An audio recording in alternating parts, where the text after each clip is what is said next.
ti padà dẹ́kun lórí ọ̀rọ̀ wọn Nàìjíríà, kedere ti bà wò, àṣírí tú pọ̀.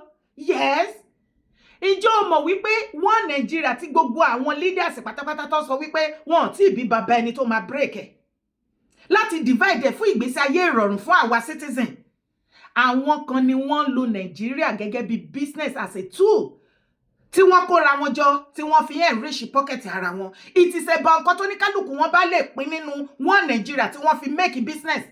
Kò sí nǹkan tó kan àwọn leaders wa pẹ̀lú àwa citizen. Wọn ò rí ti wa rò. Àwa ni bottom, àwa ni ìsàlẹ̀ ìràlẹ̀ tí kò tiẹ̀ wúlò fún nǹkan kan nínú Nàìjíríà. Ìdí nìyẹn àti iye ọdún tí àwọn great grandparents wa títí dórí wa ta ti ń complain nípa ọ̀rọ̀ Nàìjíríà. Kàkà kó sàn lára ìyá àjẹ́, ńṣe ló fi gbogbo ọmọ bọ́bìnrin ẹyẹ wá yí lo ẹyẹ. Ara ò rọ́kùn Nàìjíríà, ara ò ra adìyẹ citizen tó wà ńbẹ̀. Yàtọ̀ fún àwọn leaders wa nìkan. Ẹjọ́ ta lẹni náà gan tó jẹ́ wípé òun gan ni olórí, òun gangan ni ẹni tó ní Nàìjíríà, because ó dàbí pé wọ́n ti ta Nàìjíríà fáwọn kan tí wọ́n ò sọ fún àwa Nàìjíríà citizen. Bẹ́ẹ̀ ni mo sọ fún ẹ, kí ọ̀rọ̀ mi kó lè yé, tẹ̀lé mi wá wo fídíò kó gbọ́rọ̀ ẹ̀ nù. Our soldiers, they tell us say they no get sophisticated weapons and they no get order to shoot. Now, I've been tell you about the highest military appointment will be the CDS, and aside that, then get other appointment will cover all the military arms. We get the chief of naval staff, we get the chief of air staff, we get inspector general of police, and we get the chief of army staff. We can't get the Algatapata of them all, the chief of defense staff. Now, if he reach where chief of naval staff go act, him they fear. He reach where chief of air staff go act, him they fear. He reach where chief of army staff go act, him they fear. He reach where inspector general of police go act, him they fear. He reach where chief of defense staff, the organ of them all go act, him they fear. Now that will not be the end. Who them they fear? Now make I leave the chiefs. Nigerians will never reason this thing where they talk before. If all the chiefs they fear to act when it come to this terrorism issue, to neutralize them, the orgata of all the whole armed forces for Nigeria they fear. You don't ask yourself who him they fear. Now, aside that, say then the chiefs they fear. During the time when Jonathan the president, he make one statement. Wọ́n ti gbé gbogbo Nigerian citizen ní gógó. Wọ́n ti gbé gbogbo wa ní gógó. Nigeria General Army Officer cannot obey order from Nigerian president. He has to obey somebody's order that is above President Bola Ahmed Tinubu. Army General cannot obey President Bola Ahmed Tinubu's order. But rather, they are afraid of another order, another person that is ruling Nigeria on the ground, that is above President Bola Ahmed Tinubu. That means President Bola Ahmed Tinubu a lọ máa fún ẹni yẹn ní report back. That means President Bola Ahmed Tinubu is under that person. Who is the person? Definitely ẹni yẹn ló ń pa Nigerians. Ẹni yẹn gangan ló ní Nigeria. Ẹ wá, ẹ ṣọ́ pé wọ́n ti ta Nigeria dànù. Níwọ̀n bá nǹkan tí mo gbọ́ nínú ọ̀rọ̀ yìí, ó dẹ̀ pé wọ́n ti ta Nigeria o.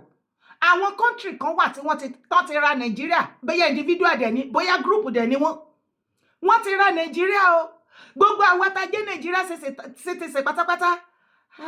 Ẹrú ni wá o. Àṣírí tú. President Bola Ahmed Tinubu's order does not count when it comes to our military officer. No wonder tó ṣe pa àwọn military wa alápàdánù. That means to say the order that is above order.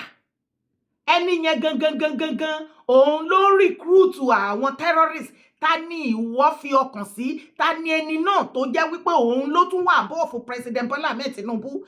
Tí bàbá Tinubu tí wọ́n máa lọ tá lọ máa fún wọn, á máa fẹ́ nìyẹn ní feedback bóyá ń rúlu Nàìjíríà. So order bàbá Tinubu ò count. ọ̀rọ̀ yẹn ṣe ó ti ń yé wa báyìí sí because wàá gbọ́ lẹ́nu General Musa yẹn náà wípé President Bola Ahmed Tinubu wọ́n fún wọn lówó, wọ́n ra gbogbo àìmọye many solid equipment tí wọ́n lè lò against terrorism. Adẹ̀rí tí àwọn US náà tí wọ́n kó troop wá kí wọ́n wá kọ́ wọn kó ṣoríṣiríṣi pẹ̀lú àwọn àìmọye oríṣiríṣi machineries. Still army officer ń jẹ́ kó yé wa wípé tí àwọn army general ò bá fún àwọn tó kù ní under wọn ní go ahead wípé ó yá ẹ shoot, wọn ò gbúdọ̀ shoot títí táwọn terrorists fi máa pa wọn tó dẹ̀ ṣe pa wọn anyhow. Wọ́n wá ń jẹ́ kó yé ìwọ àtèmi wípé gbogbo army general pátápátá ló ń bẹ̀rù order tá à ń sọ ìkò ń ṣe order bàbá Tinubu o. Who is the person? That person is the leader of terrorists. And is the one practicing terrorism in Nigeria. And it's up to something. Ṣé ti rí bó ṣe ń lọ? Ṣé wọ́n ti sanwó orí wa ni? Ṣé wọ́n ti sanwó ẹ̀mí wa ni? Ṣé àwọn leaders in Nigeria ti gbowó ẹ̀mí wa lọ́wọ́ ẹni náà ni? Because ṣé kò fẹ́ máa jẹ bẹ́ẹ̀? Torí gbogbo bí wọ́n ṣe pa everybody, wàá rí wípé wọ́n bí ọlọ́pàá kan re. Kó ṣe kí ni? Kó pass prosecution fún any terrorist tán bá mú, wọ́n máa ní láti release ẹ̀ ní kó máa lọ pé as if àwọn náà nílùú. But the same army general tó lẹ́rù ń bá àwọn láti order wípé ẹ shoot àwọn terrorists. Ẹ̀yin náà lẹ́tún bọ́ síta ń sìtá ẹ̀ sọ fún wa General Musa wípé ẹyọ àwọn terrorists tó ń pààyàn inú wọn dùn, wọ́n believe wípé ní àsìkò Ramadan wọn tún lè bẹ̀rù Allah kí wọ́n pọ́n Allah lé wípé kán shed sword wọn. Ẹ̀tún General Musa tún wá ń jẹ́ kó yé ìwọ àti èmi tí gbogbo Nàìjíríà ń jubilate wípé ó kájú ẹ̀ wípé irọ́ ni o, àsìkò yìí o bọ́n ṣe attack everywhere tán hijack everywhere the whole Nigeria o. Wọ́n believe wípé àsìkò Ramadan bọ́ bá ṣe pààyàn sí ni wọ́n ṣe máa rí ọ̀run lọ sí. Tó bá jẹ́ wípé bẹ́ẹ̀ ló ṣe rí ni tí ò ṣe pé wọ́n kàn fi story yẹn wọ́n fi ń tan ìwọ àti èmi, ǹjẹ́ ó yẹ kó pa terrorist kankan máa sunkún? Ǹjẹ́ ó yẹ kí àwọn northern leaders and elders tí wọ́n ṣe terrorist tó bá ti pa wọ́n, ǹjẹ́ ó yẹ kó bọ́ síta kó máa grant interview pé kó má pa wọ́n mọ́? Ṣebí tó bá ti pa àwọn èèyàn dè mọ́ tó ṣe pa àwọn èèyàn náà ṣe ń lọ sí heaven, ó yẹ kí gbogbo yín máa jubilate ni náà wípé wọ́n pa èèyàn, wọ́n kú, wọ́n lọ sọ́run as usual. Then there is a clause, there is an hidden secret.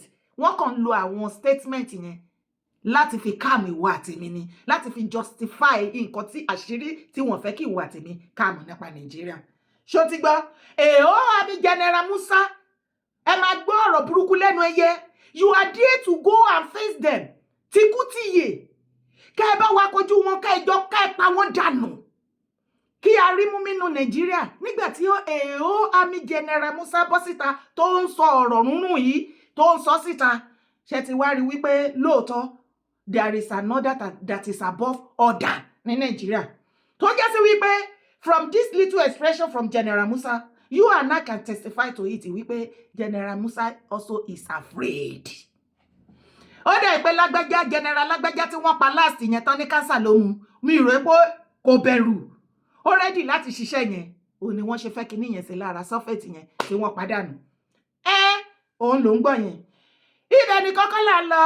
Ọmọdé yẹ mọ Igboho, ọmọ abẹ́rẹ́ mẹ́ta òde ayé.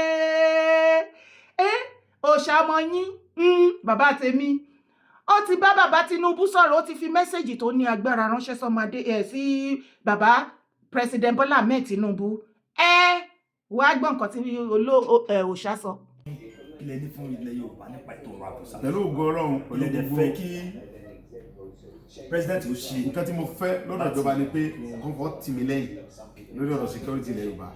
Wọ́n ṣe ń tó yẹn kàn nígbàgbọ́ yìí pé màá ṣe dáadáa pa ẹ̀. Pẹ̀lú ògo Ọlọ́run á ṣe ààbò sí ibi ká tí gbogbo inú aráàlú dùn tó gbé àwọn aráàlú gan mọ̀ ṣàdúrà fún wọn ni. Pẹ̀lú ògo Ọlọ́run bẹ́ẹ̀ ni ọba ló tó mú erin fún ẹgbẹ́ bàbá mi. Èmi náà mọ̀ pé bàbá wa Bọ́lá Ahmed Tinubu nígbà tí bàbá ọba fi parí ọdún 8, bàbá ọmọ dúpẹ́ orí pé gbogbo ọmọ Yorùbá àwọn ọmọ ìṣe dáadáa á ṣe dáadáa á gbogbo àwọn terrorist yẹn látú àṣírí wọn síta àṣì Ọlọ́run gbogbo àwọn Fúlàní tó bá dá Haúsá tó dá tó ń ṣiṣẹ́ wọn àwọn terrorist tó ń wọnú gbó tó ń dá àwọn yẹn láwọn tó ń jọ ń lò kó tó ń jọ ń lò yẹn àjọ gbé pẹ́rẹ́ Canada dá torí bàbá ọ̀sọ̀dún mẹ́jọ kódà tí. ọmọ Adéyẹmọ ọmọ abẹ́rẹ́ mẹ́ta òde ayé òun ló fi mẹ́sẹ̀jì ránṣẹ́ sí bàbá títí President Bola Ahmed Tinubu pbat bàbá o ẹ kó ilẹ̀ Yorùbá jẹ́ pẹ́pẹ́pẹ́ gbogbo kóòtù òjíire ń bẹ lọ́wọ́ yín bàbá Ìgbòho ní mi ò lè dá jẹ́ wàláì kò lè dá jẹ́ ọ̀rọ̀ insecurity ilẹ̀ Yorùbá ilẹ̀ kóòtù àjíire wàláì kò lè dá jẹ́ torí náà ló ṣe ránṣẹ́ sí bàbá President Bola Ahmed Tinubu wípé ẹ wá ti òun lẹ́yìn gbogbo ọ̀nà tẹ́ bá lè fi ti òun lẹ́yìn ọmọ ọgbọ́n ni kò lè ṣíṣú yọ láéláé ó nítorí iṣẹ́ yìí iṣẹ́ tó ní agbára ni ó lóun ò lè dá ṣe ó ní kí President Bola Ahmed Tinubu òun wà lórí ìdọ̀bálẹ̀ òun ń pè wọ́n wípé gbogbo nǹkan kí nǹkan ọgbọ́n ìmọ̀ òye àti everything tí ẹ máa fi ti òun lẹ́yìn tóun á fi ṣiṣẹ́ yẹn tá a fi láṣeyọrí tí security á fi padà sí ilẹ̀ káàárọ̀ òjíire ètò ààbò tó péye fún àwọn ọmọ Yorùbá ọmọ kóòtù àjíire àti dúkìá wa ó lóun ò lè dá jẹ wàláhì ọmọ Adéyẹmọ ò lè dá ṣe ọ̀rọ̀ insecurity ilẹ̀ Yorùbá ọmọ Adéyẹmọ ò lè dá ṣe o láìsí ìfọwọ́sowọ́pọ̀ gbogbo ọmọ kóòtù àjíire wàláhì a ò lè dá ṣe ó tún rawọ́ ẹ̀bẹ̀ sí gbogbo ẹ̀yin ọmọ kóòtù àjíire gbogbo ọmọ Yorùbá nílé lóko lẹ́yìn odi